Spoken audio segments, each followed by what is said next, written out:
adalah Mazarot Mekah.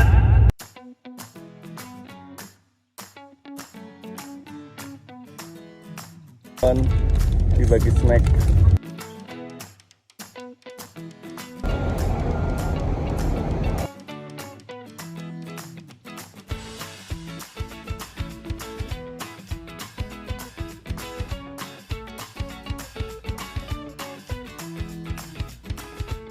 Es krim 5 real.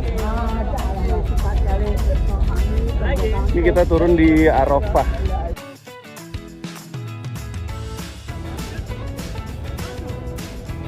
Oke, weh banyak bocil-bocil.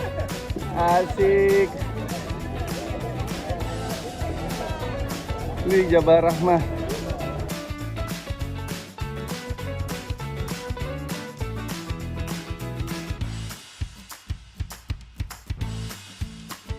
Jabal Rahmah.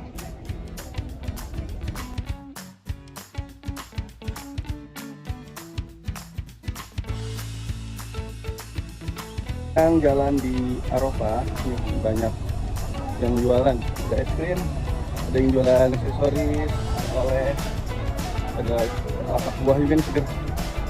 Lapak buah. Kurma muda. Gaji.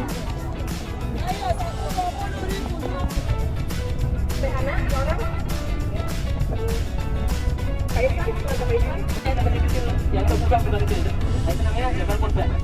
Jadi dalam sebuah riwayat dikatakan Nabi Ismail alaihi salatu wassalam disembelih oleh Nabi Ibrahim itu di sana. Makanya dinamakan apa? Jabal. Oke, apa yang itu terbit yang tidak diceritakan ketika mereka berbuat di Mina atau kita kenal lagi di sana. Lupa itu namanya sana. Museum Wahyu ini di Jabal Nur.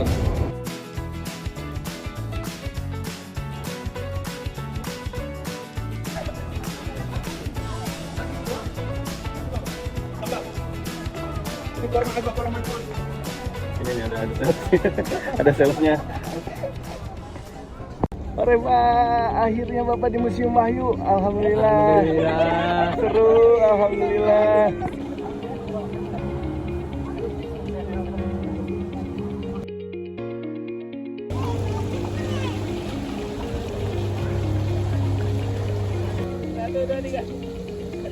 Oke.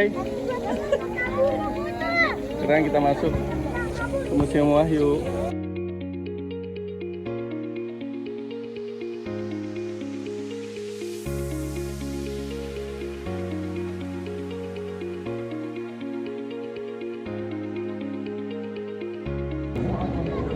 Ini dia Museum Wahyu.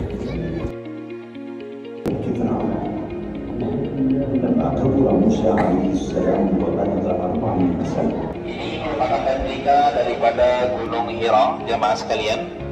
Gunung ini posisinya tepat di sebelah timur ya, timur Masjidil Haram, dengan jarak dari Masjidil Haram sekitar 4 km.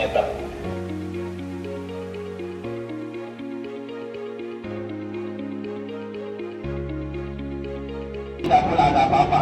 Tetapi kali ketiganya jemaah sekalian saat umur beliau 40 tahun, disitulah Allah Subhanahu wa taala memuliakan beliau dengan turunnya wahyu pertama jemaah sekalian. Dan rata-rata para anbiya mendapatkan kematangan dan mendapatkan wahyu dari Allah Subhanahu wa taala di umur 40 tahun. Kata Ibunda Khadijah menyampaikan, kata Ibunda Khadijah, saya tidak pernah berpikir untuk bersenang-senang dengan Muhammad. Yang aku pikirkan adalah bagaimana menyenangkan Muhammad. Ini mindset berpikir penting jemaah. Jadi mindset Ibunda Khadijah adalah bagaimana menyenangkan suaminya, bukan mencari kesenangan kepada suaminya.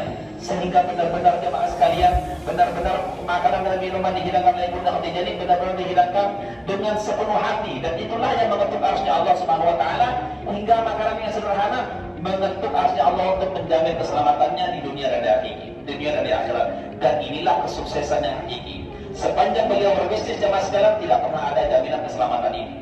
Sukses besar tidak pernah ada. Ketika berangkat di rumah, disitulah Allah Subhanahu wa taala menjamin keselamatannya. Apa ini juga berlaku untuk kita? Sangat berlaku, karena Rasulullah SAW mentakkid, menguatkan dalam sabdanya yang lain, wanita bebas masuk surga dari pintu mana saja, surga punya pintu, bebas silakan.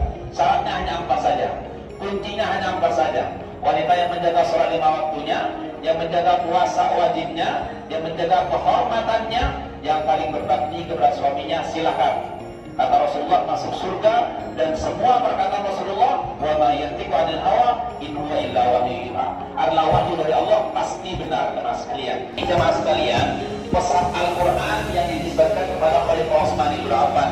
Maka jika benar penisbatan ini, seperti inilah jemaah sekalian pesan Al-Qur'an pada masa Khalifah Utsman. Jemaah sekalian, disebut hadis, apapun yang Rasulullah ucapkan, Rasulullah lakukan, atau orang lain lakukan tapi Rasulullah melihatnya, itu juga disebut hadis jemaah sekalian. Dan semua hadis merupakan wahyu dari Allah Subhanahu wa taala. Ini Al-Qur'an yang asli, satu-satunya di alam dunia jemaah.